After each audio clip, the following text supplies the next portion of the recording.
Saam met my in die ateljee Arnold van der Spy, maar hy is hier om homself bekend te stel. Arnold, hartlik goeiedag, baie welkom by Radio Kansel se ateljee. As jy jouself aan mense moet voorstel wat jy nog nooit ontmoet het nie, wat sê jy gewoonlik vir hulle? Wie en wat is Arnold? Wel, ek sê net vir hulle, ek is genadiglik gered deur die Here in 1971 en ek het in 1973 deur die National Geographic geblaai en ek het 'n foto gesien waar wetenskaplikes 'n onbereikte stam bereik en die leeg oë wat ek gesien het in daai stam het my so diep aangeraak en daai stam het gekyk na die wetenskaplikes met verwagting dat die wetenskaplikes het die antwoord van die lewe vir hulle gebring. En hierdie wetenskaplikes kan heel moontlik ateïste wees of hulle is net daar vir humanistiese redes, ek weet nie, maar op die ouderdom van 13 het ek net onmiddellik geweet, maar ek het die antwoord. Ek ken hierdie Jesus. Ek ken hierdie God. Ek het die antwoord. Ek moet gaan, ek moet dit vir hulle gaan gee. Dis op die ouderdom van 13, dis waar my roeping begin het. So Arnold, vat vir my terug 1971, toe was jy 11 jaar oud.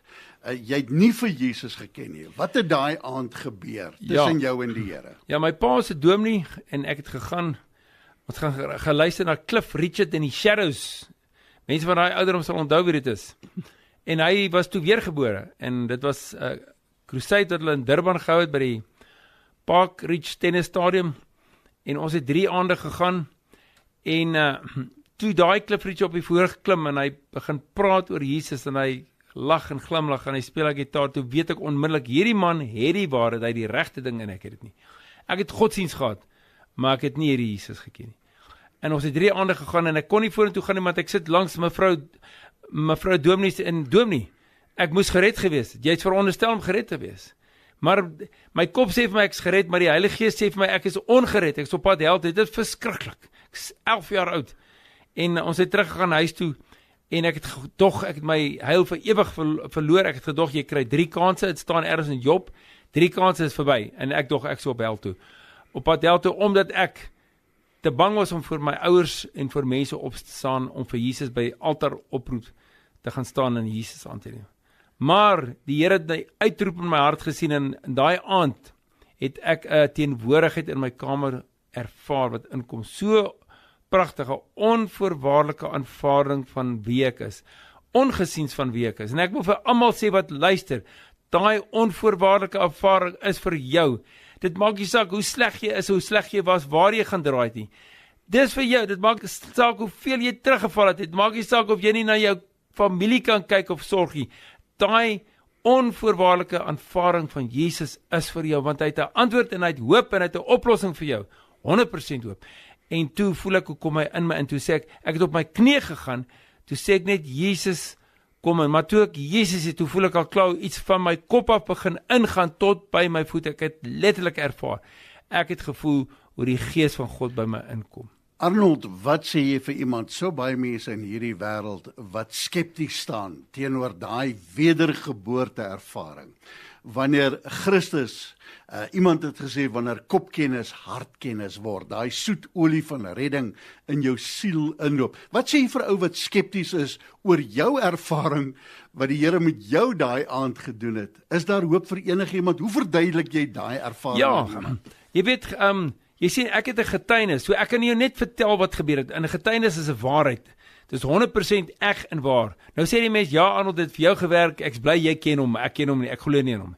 Ek wil net vir jou sê, as jy met God praat, of jy in hom glo of nie, gee hom 'n kans. Roep uit as jy op jou eie is, ergens in jou bedkamer in 'n oerwoud, praat met God, sê net vir hom, Here God, as jy bestaan, wys jouself. Bewys jouself soos hierdie mense, bewys jouself aan my, en ek sê vir jou, God sal homself aan jou bewys. Weet, ons gaan na hierdie Indiaan staan, maar die laaste 2, 3 wat ons na gegaan het, ons het daar getuig en gepraat oor die Here Jesus, is Jesus fliek gewys en alles, en hulle wil nie eintlik iets weet nie, die chief ook nie, hulle wil aangaan met hulle werk, hulle sê, ons is nou eintlik aan met die aand, die laaste nag, voor ons gegaan het, verskyn Jesus aan die chief se vrou, in 'n visioen, 'n helder visioen, soos 'n fliek, trappe kom uit die hemel op die strand, waar ons hulle sou doop die volgende oggend. En daar heel bo op die trappe staan Jesus, met sy arms uitgestrek, soos die Rio de Janeiro beeld.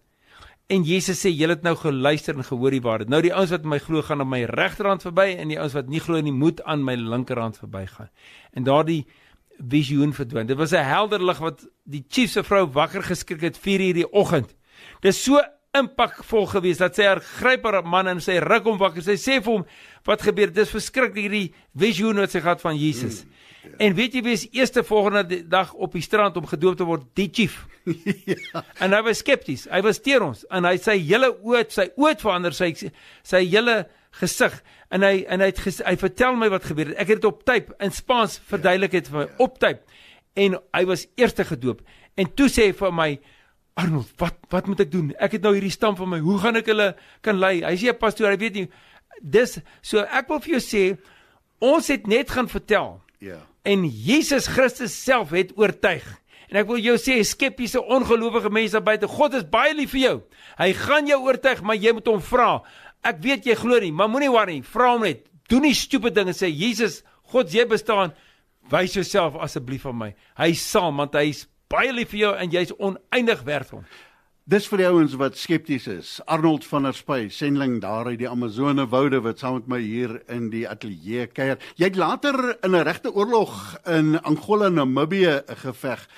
Intense oorlogervarings. Ons sien oorlog in die wêreld op die oomblik besig om uit te speel. Hoe het jou geloof gevorm? Hoe het jou geloof getoets? Want hier was jy in 'n Angola, Namibië oorlog geweest. Wat het dit aan jou geloof gedoen? Ja, ek het nie baie van die Bybel nog geweet daai tyd nie, ek bietjie gegroei. Maar ek onthou net die Bybel sê jy moet die regerende magte gehoorsaam wees. En daai tyd was ons almal opgeroep om oorlog toe te gaan en my Bybel sê ek moet gehoorsaam wees aan die regerende magte. So ek het die oproep gevat en gegaan.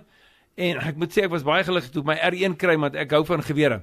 Maar ons was oral op die spoor van die terroriste. Ons het goeie opleiding gedoen. Ek het mense afgerig op Oudtshoorn. Ek het hulle in infanterie, al die infanteriewapens opgelei op en ek het hulle op anti-tank wapens opgelei, alles, maar ons het nooit kontak gemaak, nooit met die vyand te doen gehad nie.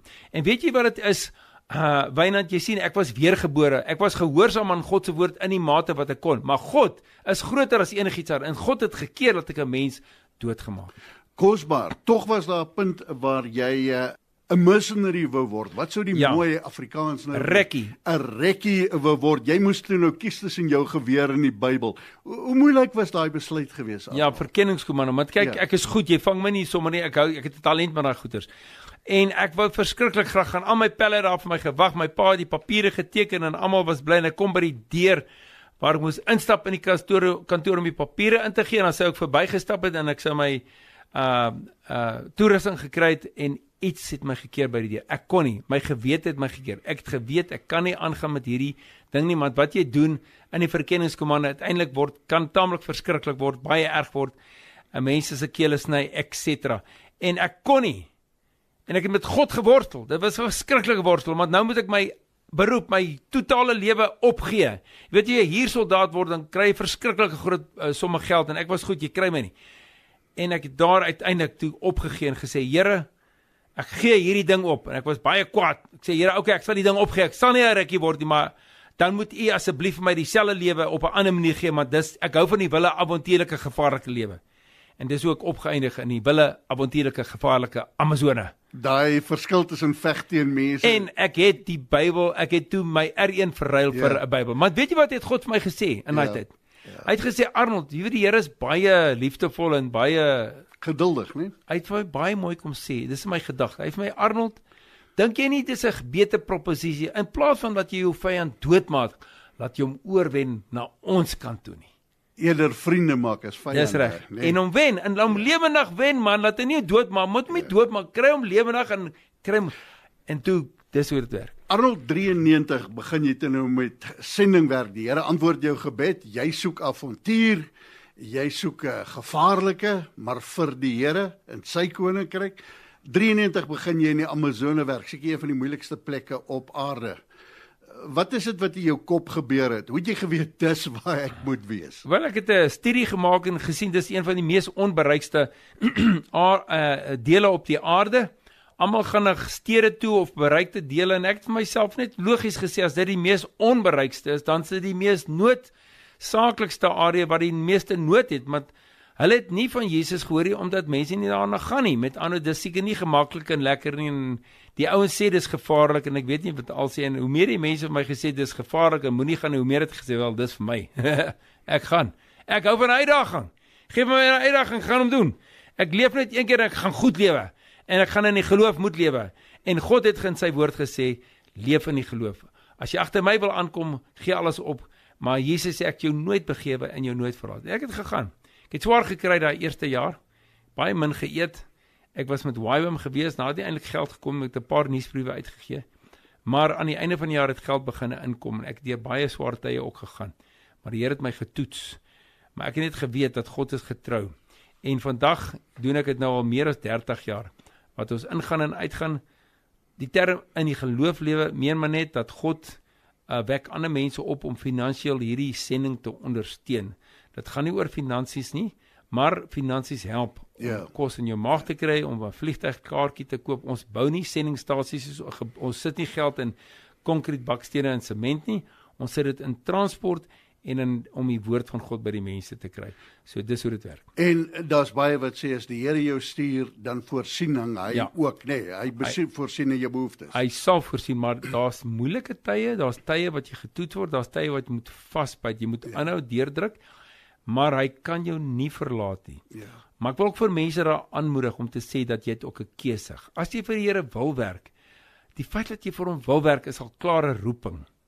Ek wil eintlik sê dis 'n verhouding. 'n Roeping is 'n verhouding. Die Bybel, Jesus sê, gaan die hele wêreld in. Hy het nie gesê bid of jy moet gaan nie. So jy moet eintlik bid of jy moet bly.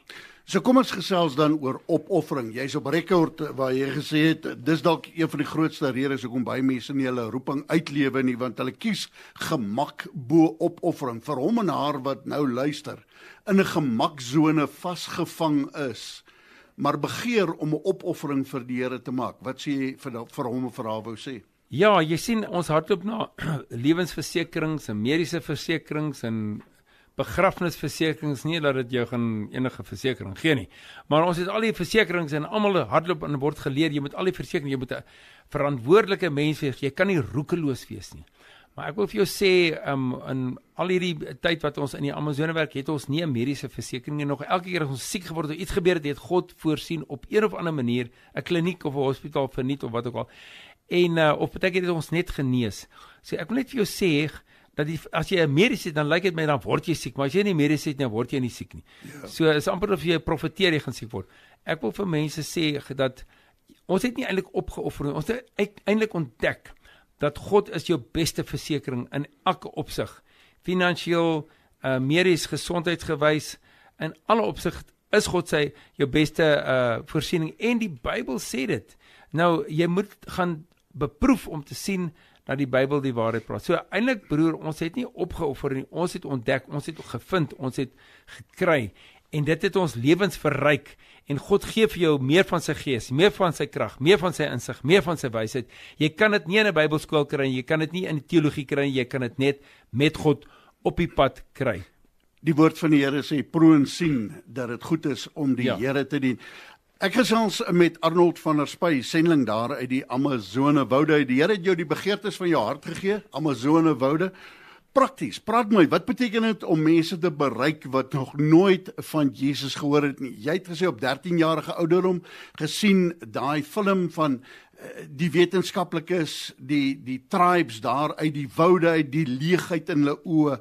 Hoe bring 'n westerse mens die evangelie, die boodskap aan iemand in die woude in die Amazone? Maak dit vir my prakties. Vat ons daarin. Ons gaan na 'n klein dorpie in die Amazone, want die westerse beskawings brei altyd uit. So jy gaan na 'n klein dorpie en daarso ontmoet jy die Indiane. Hulle kom af na daai dorpie om hulle gedroogde vis te verkoop of velle te verkoop of wat ook al wat hulle gejag het. En dan ontmoet jy die Indiane, omdat jy nou regtig gefokus is op hulle, is jy natuurlik baie geïnteresseerd in hulle, jy's borrel oor en jy praat met hulle en hierdie ouens is net te verwonder dat jy so belangstel in hulle. Dan nooi hulle jou om saam met hulle gaan in hulle kanoe. En ek was al op 'n kanoe dat ek gewoon het, hoekom is die ouens so vriendelik? Gaan ek ooit terugkom? Miskien gaan dan vat hulle my vir kos, want hulle was bietjie te oorvriendelik en ingretig om my te neem. Maar ek het baie gebid, dit laat jou lekker bid. Maar in elk geval, en dan kom jy by hulle stam uit en dan kuier jy met die mense en dan het hulle hoofmanne en hulle het 'n vergadering, hulle wil weet hoekom is jy hier, hoekom wil jy kom, wat wil jy? Dan vertel jy hulle, jy hou van jag, jy hou van lewe, jy hou van die avontuur, jy hou van etniese groepe en so, maar jy weet ook dat daar is 'n God, 'n skepper, en jy het hom leer ken en jy wil graag vir hulle vertel hoe dit werk en dat hy vir hulle wil leer ken.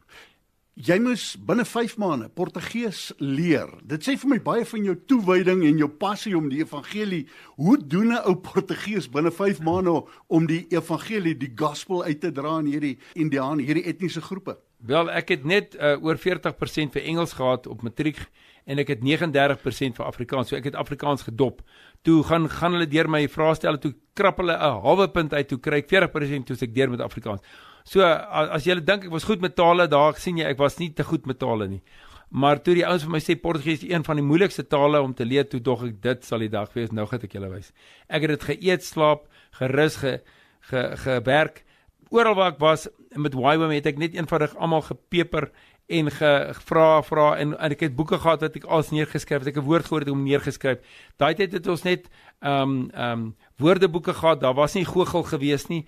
Daar was nie internet nie. Daar was nie selfone nie. Ek het alles op woordeboeke opgesoek en die goed neergeskryf en dit neergekrap. Die werkwoorde alles. Ek het eenvoudig aangehou dag en nag en ek het binne 3 weke kon ek 'n dialoog voer. Binne 5 weke kon ek heel alright praat en na 5 maande het ek my eerste Brasiliaan na Jesus gelei in Brasiliaanse Portugees. Wat 'n wonderlike voorreg om langs so iemand te En ek het gebid en ek laat mense vir my bid en ek het eenvoudig die ding geëet en ek het 'n keer gegaan. Maar toe hoe meer of my sê dis moeilik, jy gaan sukkel, hoe meer ek gesê nou gaan ek julle wys. Ja. So ek hou van 'n uitdaging. Ek hoor dit uit jou jong dae uithaal, het jy geskop teen die prikkels, is wonderlik hoe die Here jou gebruik. Nie net Portugees nie, maar ook musiek. Wat 'n rol speel musiek in jou bediening? Musiek, 'n melodie vang 'n hart. Ons het 'n video waar ons vir die eerste keer gespeel het vir mense op die strand, Indiane uitgekom sonder klere. En hulle is, soos hulle Engels sê, jittery en skittish. Hulle beweeg rond, staan rond, hulle kan nie stil staan, want hulle weet nie hoe om die ding te hanteer nie. En ek het die gitaar uitgehaal en ek het in Brasiliaanse Portugees begin sing, 'n pragtige ding. En dis die eerste keer wat hulle melodie hoor en hulle het skielik stil gaan staan. Bewegenloos. Daai melodie was gesalf met die Heilige Gees. Dit het hulle harte aangeraak en ons kon sien die onmiddellike effek van rondstaan en rondspring en uitvoel en ontuis voel dat hy skielik vasgevoel het. So die Here het hulle deur daai musiek aangeraak. So as jy nie baie kan praat nie, kan jy sing. Jy kan 'n evangeliese liedjie sing waar daar mooi woorde in is en daai woorde raak meer mense aan as wat jy preek het. Wel, ons het gesien in die Bybel, nê, as die Israeliete oorlog toe gegaan het, die band voorgeloop, so ek sien jy gebruik daai selfde konsep. Arnold, gesels met my oor bevryding, verslawings, okkultisme, die gebrokenheid, stikkendheid. Die mense daar belewe dit ook. Jy het gesien hoe baie mense bevry. Jy het gesien God se woord is waar, nie. Ja. Vertel vir my van hierdie belewenis wat jy gehad het, die wonderwerke. Ek gaan jou daar vertel en ook hier tuis in ons eie westerse wêrelde. Maar ons het gesien hoe weet jy snaaks, jy kry nie besetenheid in die Amazone nie. Ek het dit nog nooit gekry nie. Waar iemand so ruk en skud en dan moet jy duiwels uitdryf. Nog nooit gekry nie. Want hulle glo in 'n skepper, maar hulle weet nie om by hom uit te kom nie. Hulle moet die demone aanbid. Maar ons het nog nooit besetenheid gekry, snaaks genoeg. Ook nie verslawing wat ek van weet nie.